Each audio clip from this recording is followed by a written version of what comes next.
Hi, everyone, and thank you for coming to this event. Today, we're hosting a panel discussion on the topic of gamification and game-based learning in XR language education. It's part of the Educators in VR Universal Experience V-Language Team Conference, which is taking place today and tomorrow, featuring researchers, instructional designers, world builders, and more to explore the potential for learning languages in XR.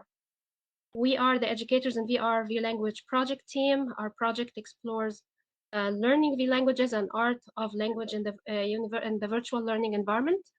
And we host regular meetups, workshops, special events, and conferences on the use of spatial technology in language education and training. So myself today as a co-leader of the team project, and Katerina is not here today. It's always wonderful to work with her, and also Laurel, Lance, Stand with Trees, a very wonderful team. So I'm an educator, I'm a researcher, and I am an author, a teacher trainer. And I joined the V Languages like a short time ago. And today we have an amazing panel on gamification and XR language learning. And today our guests are Jack Ratcliffe. He's the CEO of realiaXR, a startup building Noun Town, a fun second language learning VR game. Lance Powell, he has explored how design practices affect social VR community management and understanding harassment in these environments. Malcolm Lee is passionate about how the brain learns, engage language learning, and new gaming and VR technologies. Stephanie Wussner is a freelance consultant and speaker with expertise in XR, game-based learning, AI, design, and future thinking, and the metaverse. So thank you all so much for coming. It's a real pleasure to have you here at our panel. And just a brief reminder to our audience, it's an interactive panel discussion, which means you are very welcome to ask any questions to our panelists or give any commentaries or share your stories at any time. There's a raise hand button in your lower right-hand corner. Once you have something to say or ask, please click it and wait for us to unmute you and amplify your voice. Thank you so much. I turn now to our panelists, but I'd love to raise the first question. What is the difference between gamification, game-based learning, and games? Well, for me, like I'm a teacher, a language teacher as well. So I basically think that gamification is more about motivation. It has not that much to do with games. And even learning games, I'm not really a fan because they're usually, it's more about learning than about gaming. So game-based learning is what I'm really passionate about because you can immerse the kids in different worlds. They can make experiences, and especially with like sandbox games like Minetest or Minecraft, you can have a story that the narrative is coming from you, and you can have the learners do all kinds of things and learn according to your wishes. Okay, interesting.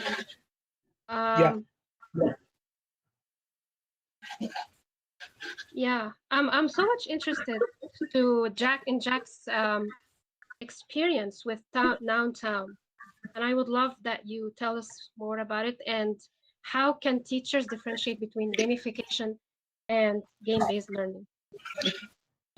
Thank you for the interest and the question. I have a semi-controversial opinion on this, which is I think gamification is terrible. I think it's a monstrous thing. It takes it takes people's interest and passion and then turns it into some kind of metric which they then try and achieve, and then it takes away from what they were trying to do in the first place. So I feel like when we see gamification in lots of the language learning space, for example, like Duolingo with its streaks, it just causes people to want to complete the streak and no longer complete their learning. I know so many people who are like, you ask them how they're getting on with their language learning application, and they go, I've got a 100-day streak. And you're like, great, and how's your language learning going? And they go, I don't know, I'm still not very good, but my streaks are great. And so for me, gamification is a way of taking intrinsic motivation and then ruining it and turning it into extrinsic motivation. So taking something you want to do, learn a language, and then converting it into some kind of point system or high score chart, which distracts you from the purpose of your interaction. I think game-based learning is an amazing thing with loads of potential that ties into lots of very strong learning outcomes like task-based learning or learning by doing, learning by being in a space.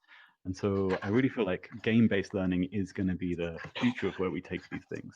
And so in Noun Town, we try to make sure that everyone can, like when you're doing an activity to revise, you actually are having fun while you're doing it. So we have, for example, once you train up and learn some languages, there's a game where you serve as a behind the bar cafe person. People come up to you and order in a second language, and you have to then give them the items, and they're either happy or sad based on what you do. So we've essentially taken the computer game Overcooked, and we've replaced some of the speed with language knowledge. And that has a real intrinsic motivation for playing because it's fun. And I think that's a really big distinction. I don't know what you guys feel about that. So I tend to feel the same way in terms of gamification kind of being something that can be deleterious potentially. But I feel like these two can work together. Intrinsic motivation and rewards can engage and captivate individual participants, especially in a classroom setting. I just feel like it's about educators from a game-based learning perspective, understanding what they want to measure. And if you're not meeting those particular goals, you cancel the program like you guys are doing. So my company, Gab Global, we're helping ESL students uncover their language learning gifts as well. And in our first couple of pilots, unfortunately, they didn't feel like it was gamified enough.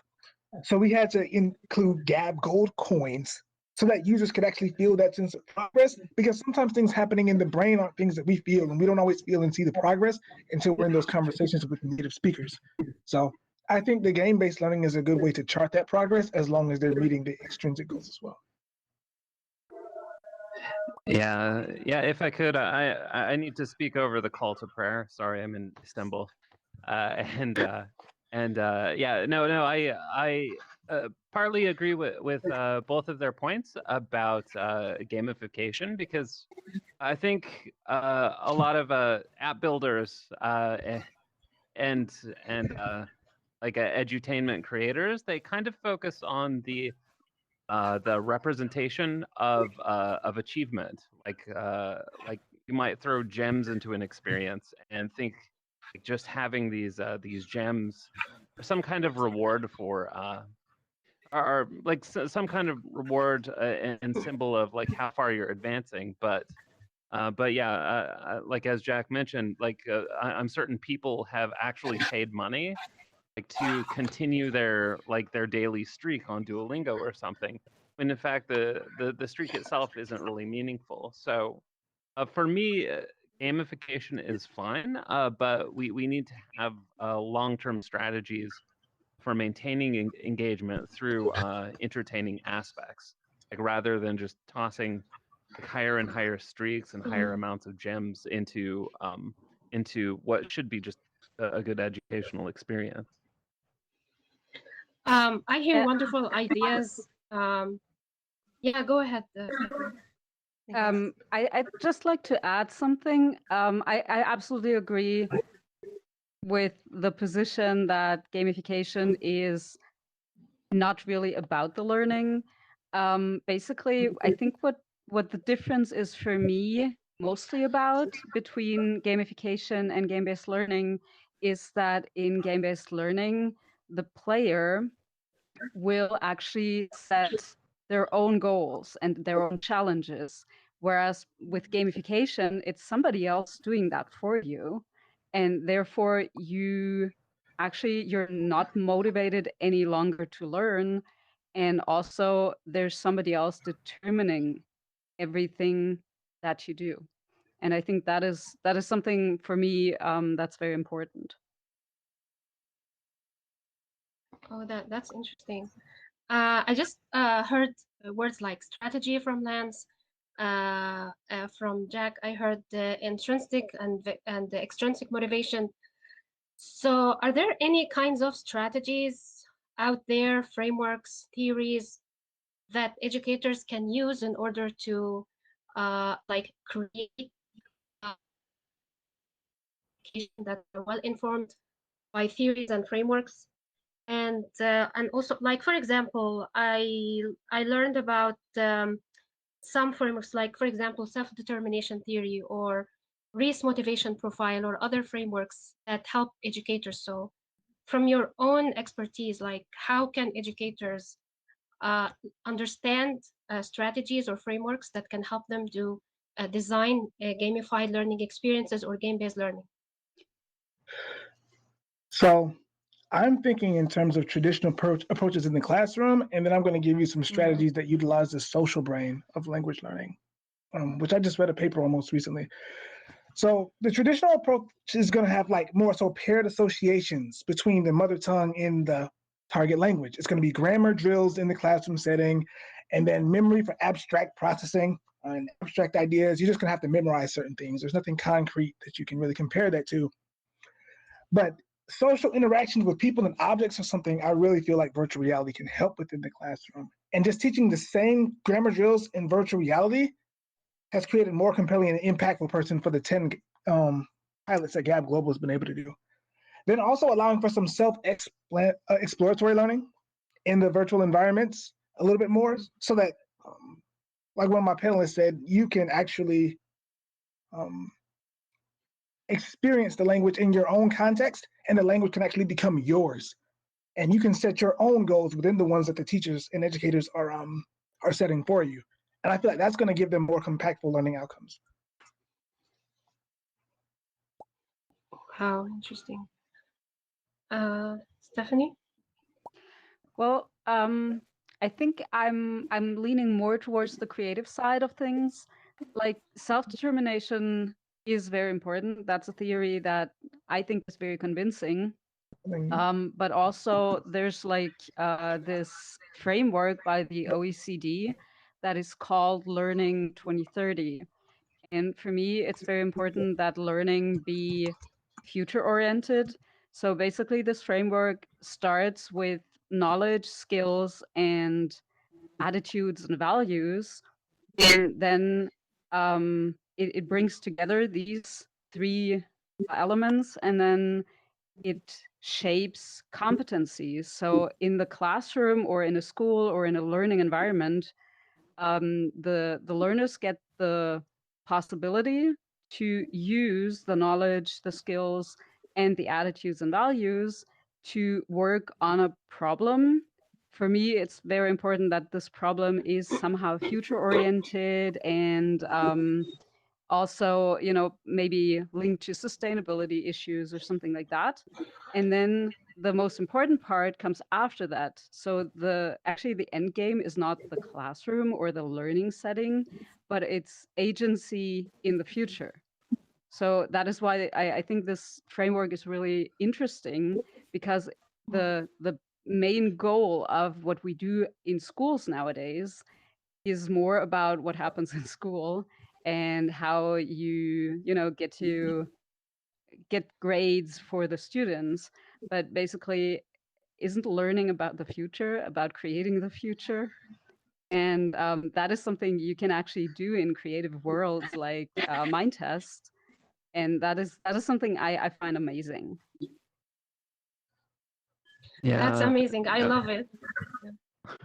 Yes, Yeah, go no, ahead. I think, yeah, sorry, I think Stephanie's hitting at the major problem as well, because gamification can be blamed for like not being really representative of true learning, but at the same time, like we've been like testing students for quite a long time now, and like you can argue that even exams that we give students aren't really representative of learning, because we all know about teaching to the test.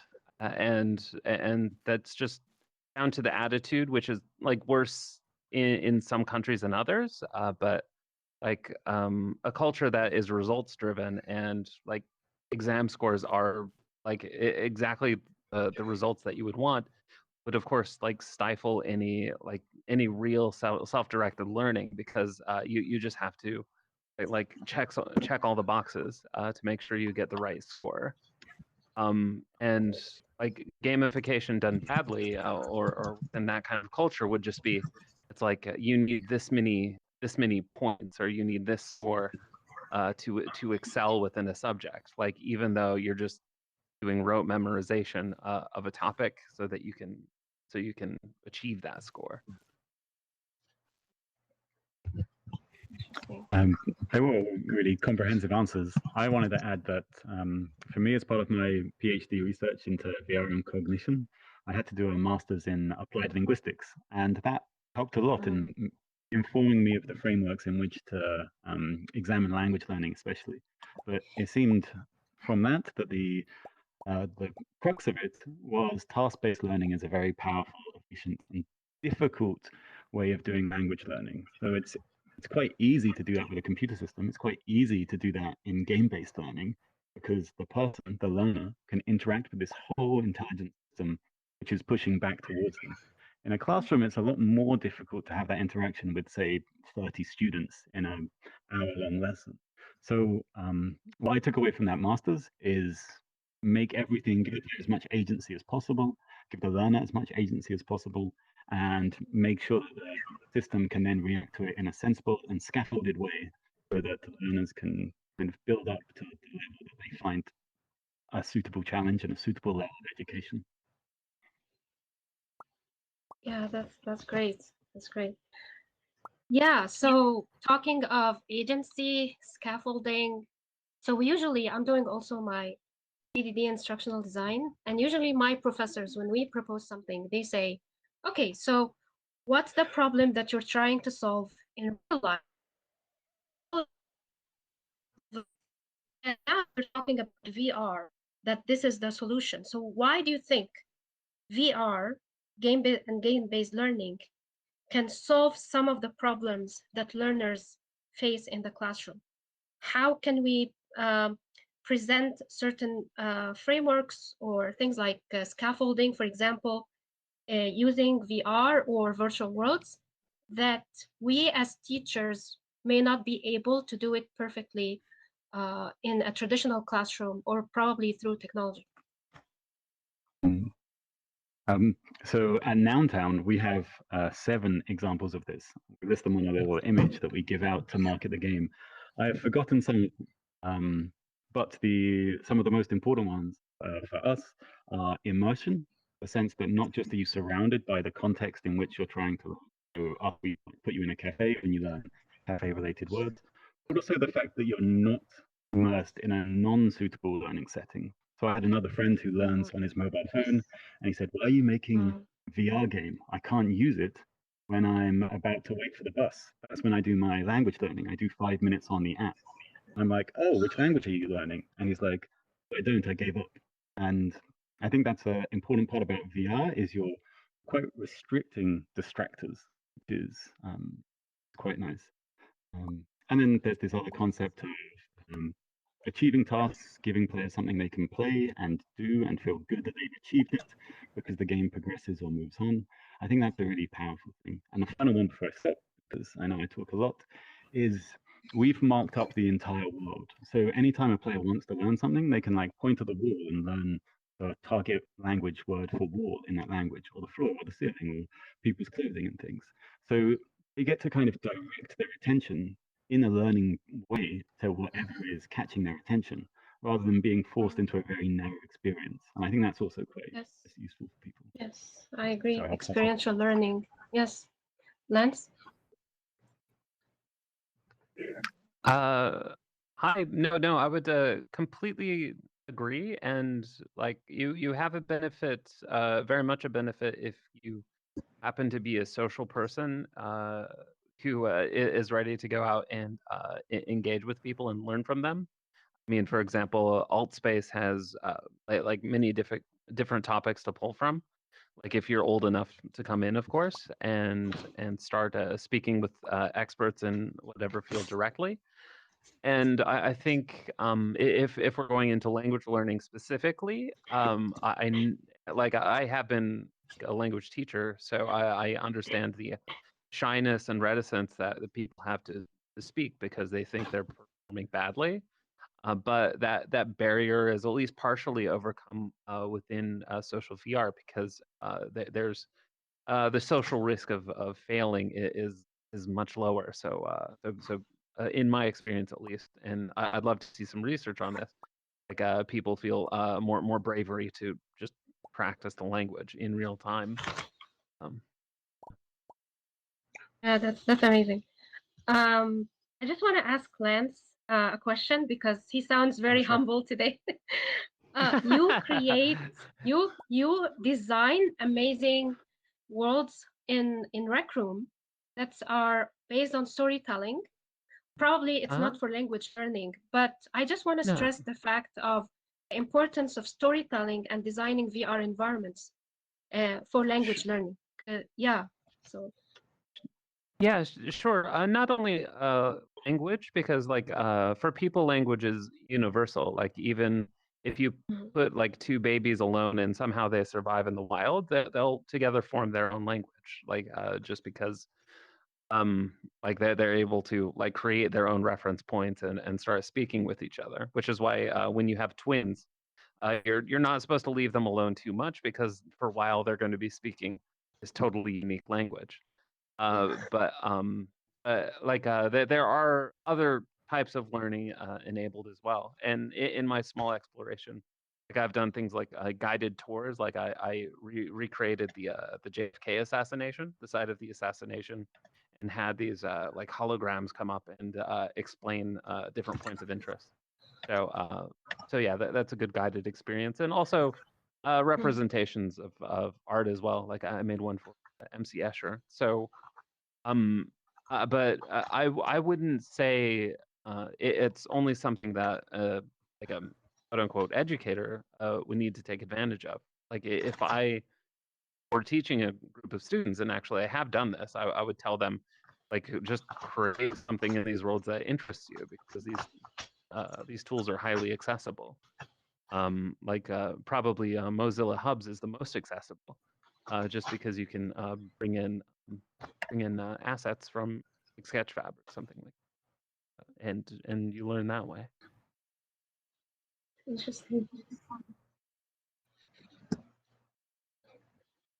Stephanie, welcome. Well, I would agree with both of you that the immersive experience is something that VR, be it with a head-mounted display or without one, is very important for learning languages. But I don't think, if I'm really honest, I don't think that technology is solving any problems. It's the person behind the technology. It's the teacher who does the learning design, who solves the problems.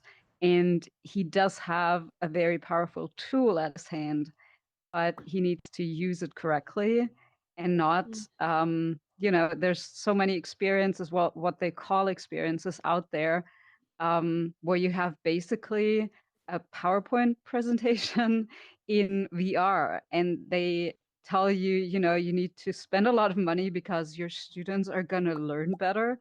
And that is so not true. And everything I can find here in Germany is like that.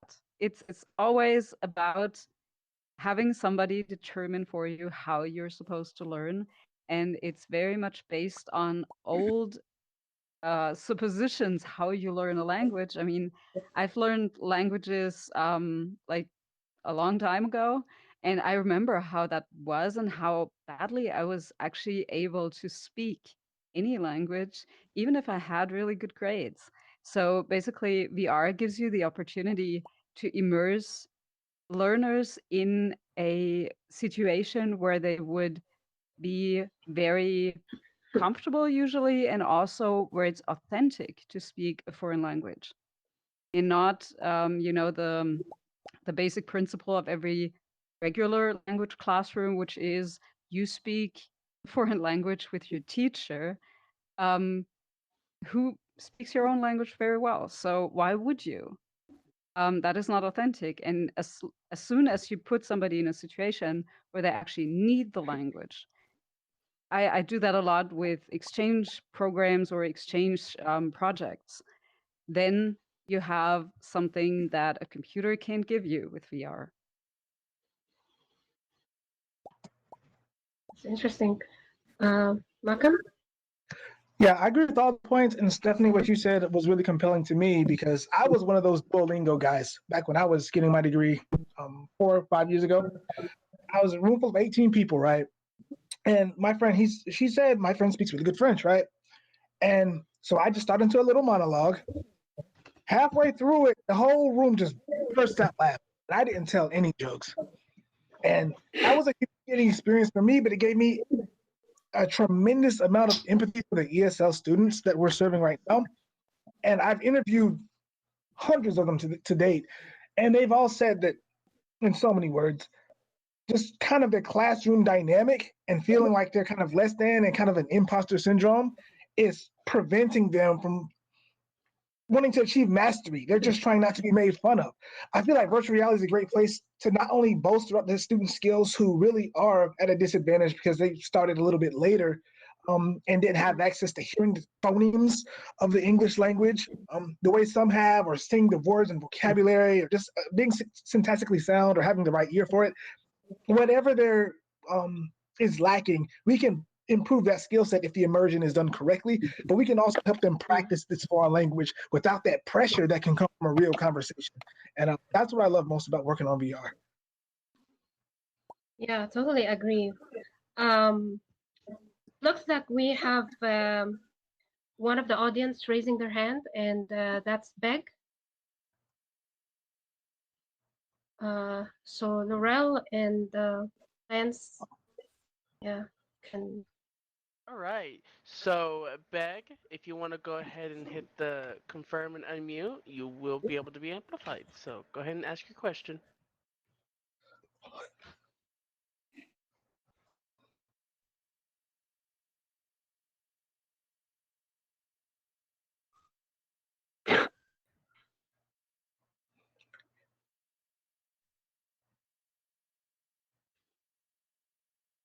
Beg, you can confirm and then unmute. No, it looks. Maybe if you walk on the floor, like on the stage. So, it was an accidental. So, go ahead and continue. Oh, wait. Okay. Hang on. They're back on again. So, Oh, okay. there you Can you go. hear me now? Is it clear? Yes. Yes. Okay, Yeah. that's Yeah. great. Hi. Well, I do have a couple of questions, but also I want to share my experience learning language in VR, and also through the other apps.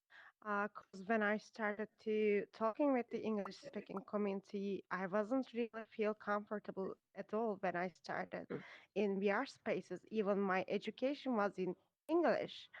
But the truth is also I witnessed a couple of VR English speaking classes in here.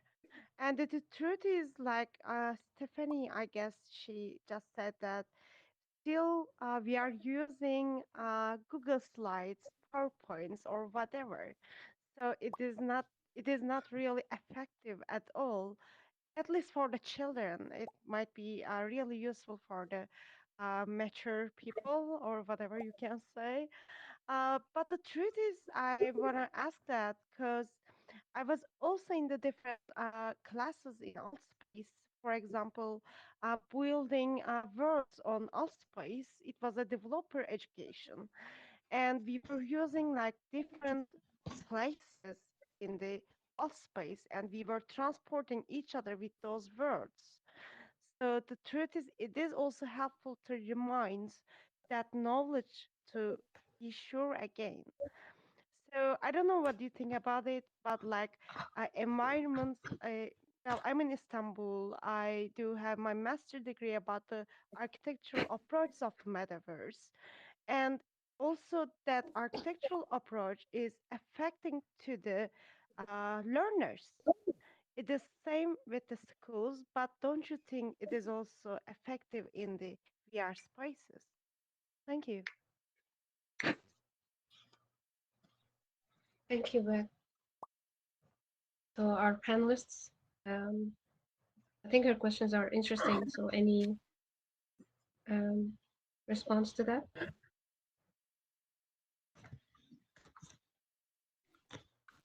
I mean, I agree with you. Yeah. And I think it's something, especially the environments in which we put people in, really need a lot more effort. And the tools in which we can put people into those spaces also need to be greatly improved. I see a lot of language learning classrooms, and there's still a lot of imagination going on, rather than the kind of the virtual reality environment taking that weight away. And sometimes I see, oh, maybe this could have just been done as a Skype call rather than actually an immersive call. So what is it about virtual reality that brings? And, for us, for the product that we're doing, it's things like being able to pick up any object and hold it to your ear, and then you're able to hear a native speaker say it, for example.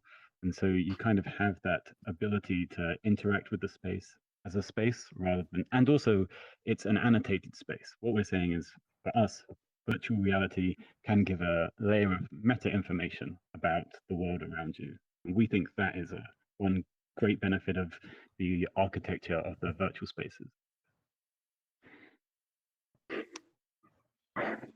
Yeah, I mean, when we speak about education on the whole, we have a lot of different individual components that we can tackle using VR, but clearly some of them are better than others. Like for example, Stephanie was talking about like PowerPoint slides in VR, and I completely agree. That's a total waste of time because you can only reasonably spend like an hour inside VR before you start to get tired. So why are you going to spend that hour like looking at PowerPoint slides? Mm.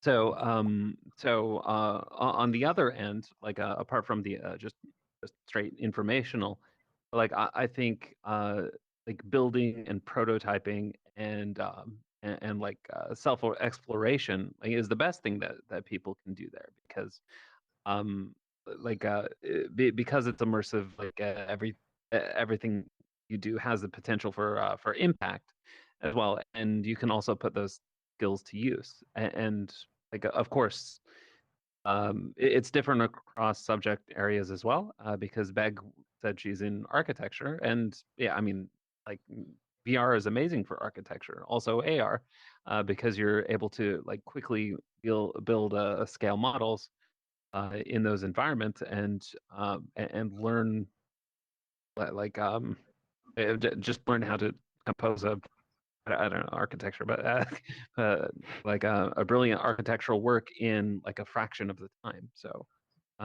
yeah, I always push back against people who say like education is like VR should just replace education because yeah, I mean maybe we'll get to a point where that's more reasonable, but we're certainly not there, and we should instead be focusing on the strongest use cases for VR, just so that that people will believe you later, like as it improves that VR can do this. But...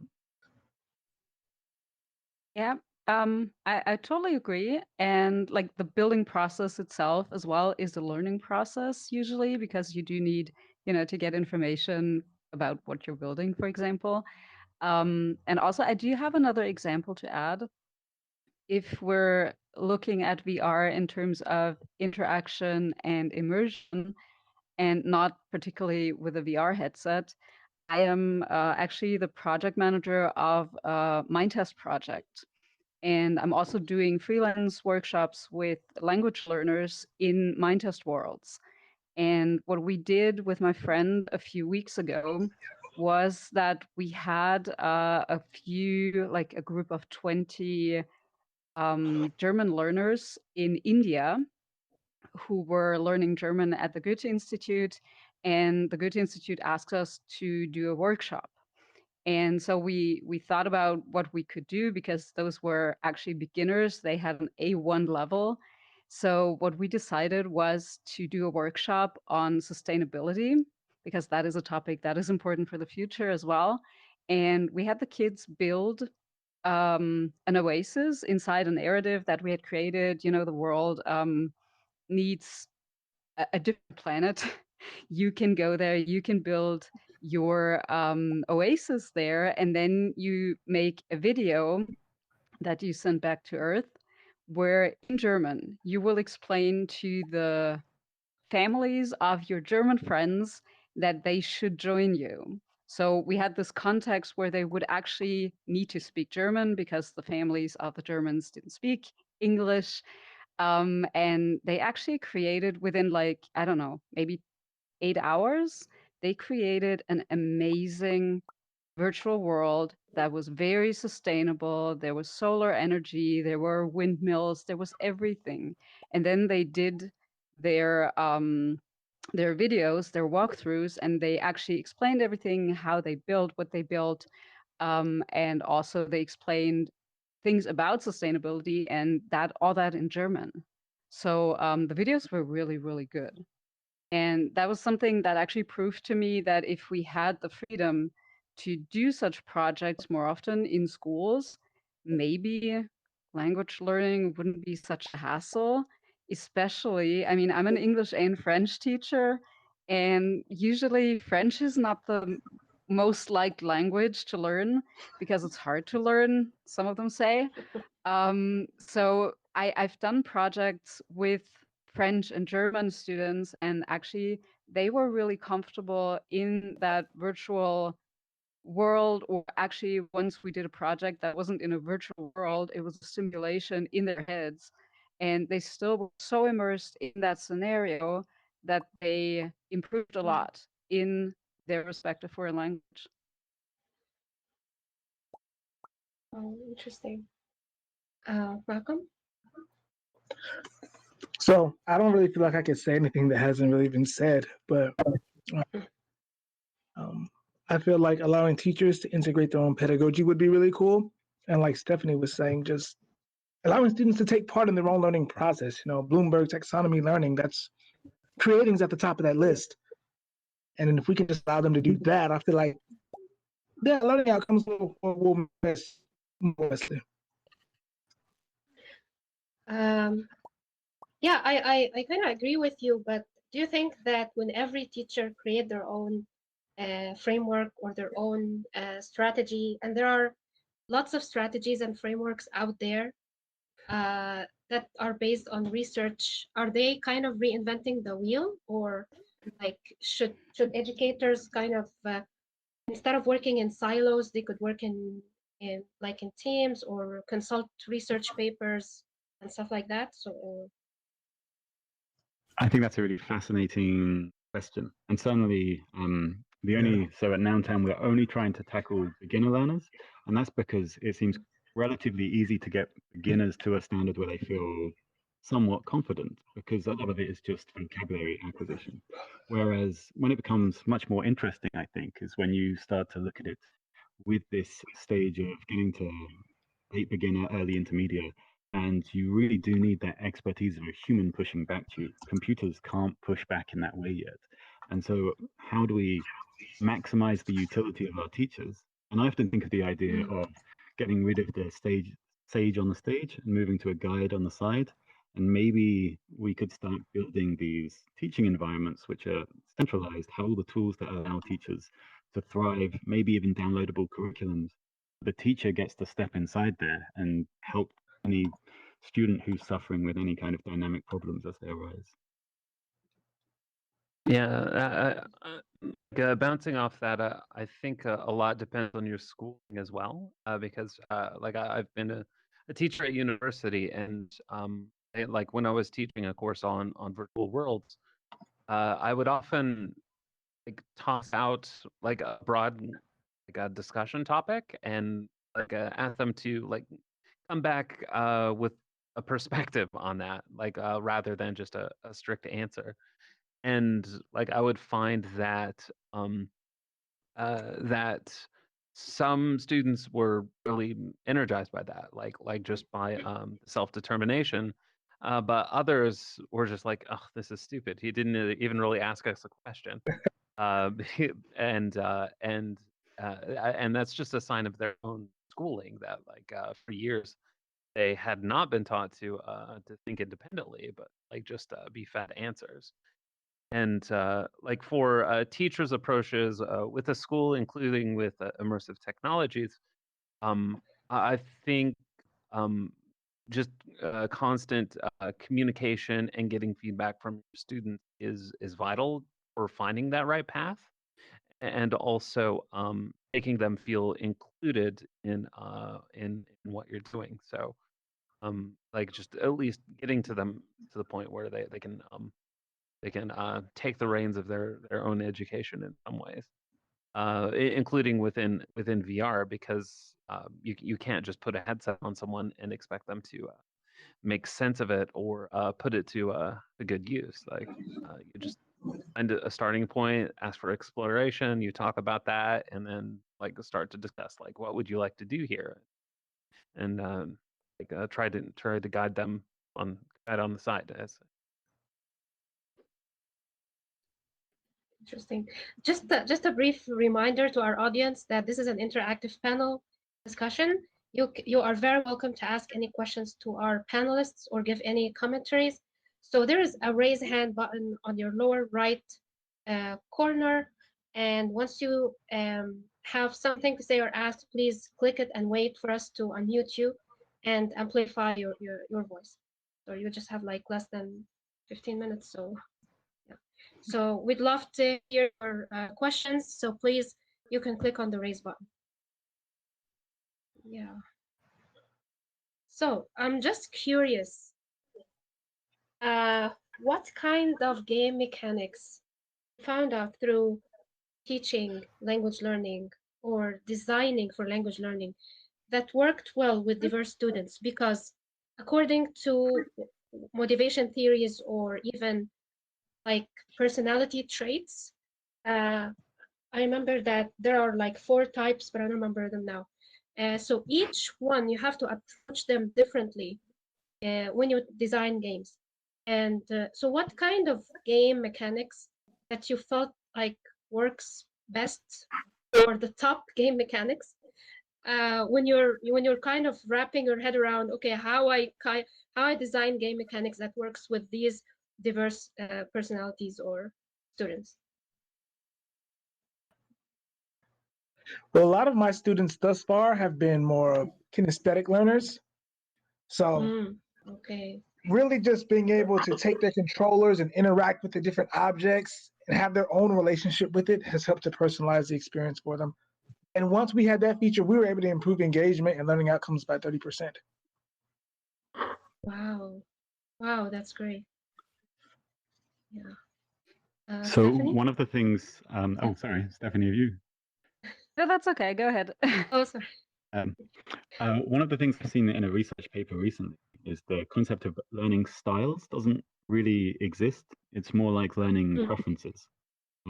So, for example, you'll never become a fluent speaker in a second language if you never speak, right? Your preference may be always to read, but you'll never become an expert. So, it's one school of thought is that there's a best way of or best ways of teaching based on the learning content rather than the learner's preference. But also, if you can engage their preference, they're going to feel more motivated going through. And so I always think that's a very interesting, potentially modern perspective on that question over whether there are styles or preferences. Yeah, I'm sorry. I wasn't referring to learning preferences. I was referring to Bartol's player types, which are the socializer, the explorer, the achiever, and the killer. Yeah, sorry. I see. Yeah. But I couldn't remember the name. I know about learning preferences and how it's kind of a myth from a learning science perspective, although I kind of disagree with that because I'm more visual. But this could relate to other reasons, not learning preference. Yeah, it's interesting. Actually, I got taught by Professor Powell, and he mentioned that his player types are often taken out of context. So he was referring to early multiplayer online dungeons and text-based dungeons, and that has become like an archetype for 30 more years of computer development. And he worries that actually sometimes they are maybe applied in situations that it may not be relevant to. I don't know whether that's true or not in the case of language learning in spaces in virtual reality, but I do think it's an interesting question as well. Yeah, thank you. A couple years ago now, I was going through the Octalysis framework of gamification, and they often talk about white hat and black hat motivations. And an example of a game mechanic that, or do you call it a mechanic? But yeah, I'll just say mechanic.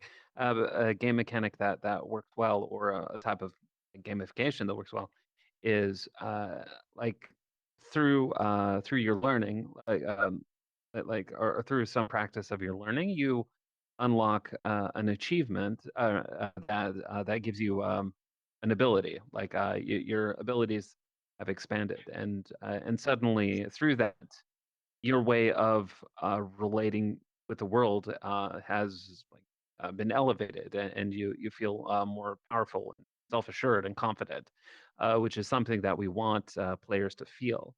And then on the other side, we have just collection, when you do something within an educational context, you get a reward, like a golden statue, a powerful sword, or something. But like over time, like as you're collecting these rewards, which actually don't add value to your experience or help you have a better time. Instead, it's just like having lots and lots of stuff in your inventory or something. Like people get worn down by that, and they just say they rage quit in the end, and it's like, what's the point? What do I need all this stuff for?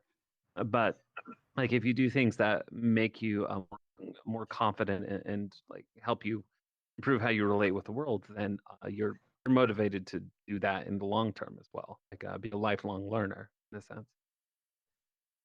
Yes, definitely. Stephanie?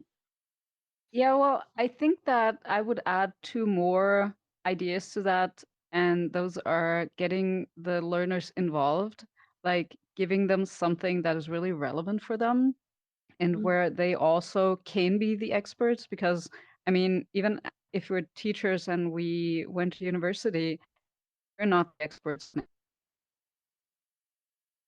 in the sector. They are the experts, and I felt always very, very happy when my kids could actually teach me something.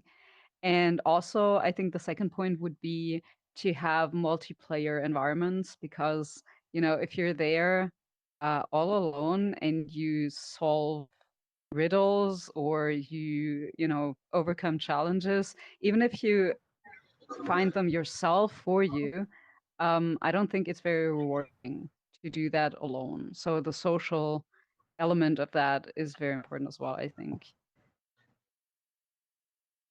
Yeah, that's really interesting. Malcolm? So you're talking about gamification methods, right? Yeah. So right now, we're really trying to, I guess, make 3D environments that are really compelling for users. But some of the ways we're trying to do that is creating like an escape room potentially. Now, we don't have any data on this, but it's something that we're trying to build. So we think that's another way to keep students engaged and hopefully help them starting to think in this new language that they're acquiring, rather than just looking at symbols and objects, but actually learning how they can use that in their own lives. It's interesting. We have a question from Gendry. Mhm. Gendry. Thank you so much for your inspiring discussion, for coming, and I really love it a lot. I'm wondering why so many educators, students, and parents of young students are still very suspicious and skeptical about learning games. What are they afraid of? And what would you say or do to help them change their mind?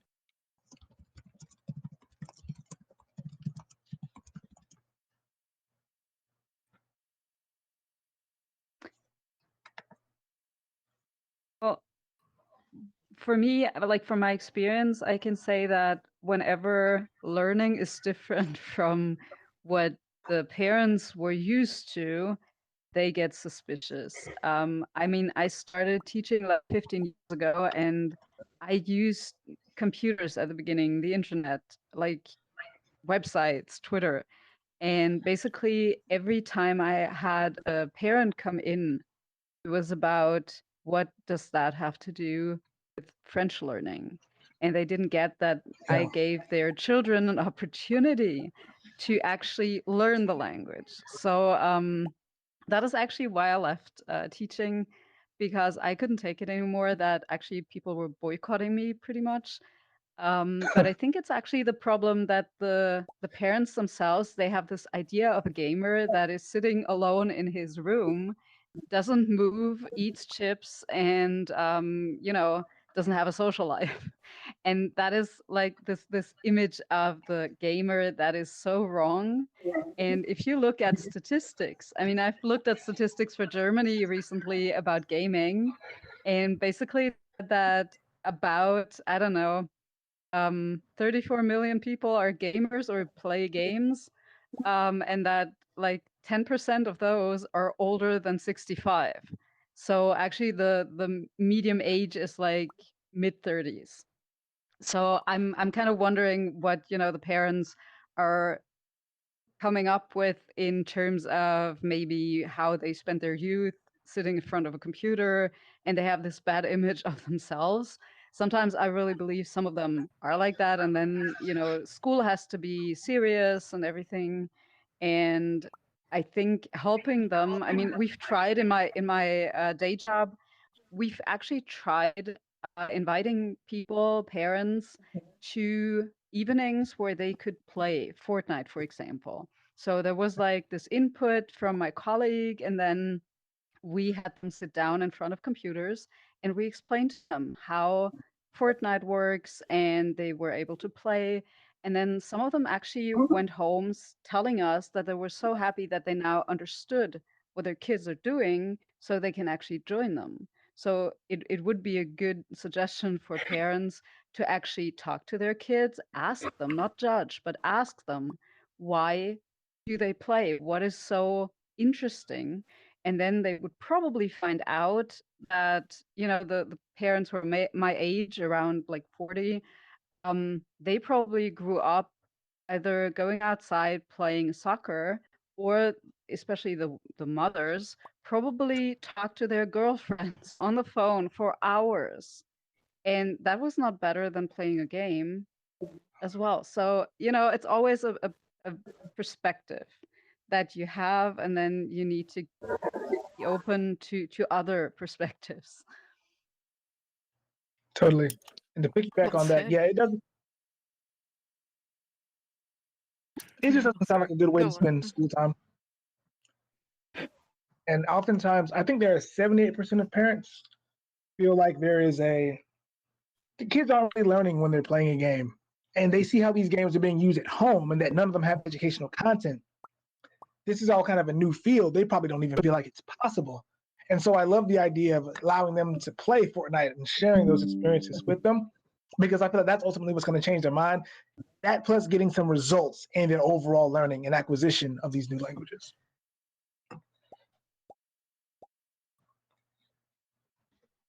That's awesome. I hate to be the bearer of bad news, but it's about to be 4 o'clock.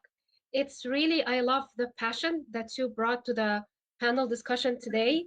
It's really great to have you all today, and it's been a wonderful discussion. Thank you so much. So many valuable points and tips were covered.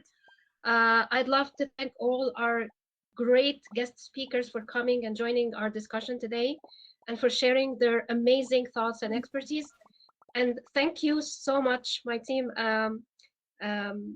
Ekaterina, Gingery, Laurel, Lance, Sands with Trees, for being an awesome team. And I'd love to thank our audience for joining our event and participating in the discussion too. Our next event is going to start in an hour after the break. The event is called Are Educators Ready for the Metaverse? It's a panel discussion featuring Dr. Basir Rodney, Dr. Angelina Dayton, Lauren Alva, and Erna Kochanin. And they'll be talking about what stops educators from implementing XR technologies on a daily basis and what can be done to help XR education evolve in its best. Also, I give special thanks to our moderators, video team for their support and help. And as always, many thanks to Laurel, the co-founder and director of Educators in VR, Anita, Educator in VR event manager and the co-founder of the Medical Healthcare Team project, to Lance, Gabriella, and Mark, each of them for all the huge help in preparing for the conference. Thank you so much. The event is over and we'll see you in an hour at the next one.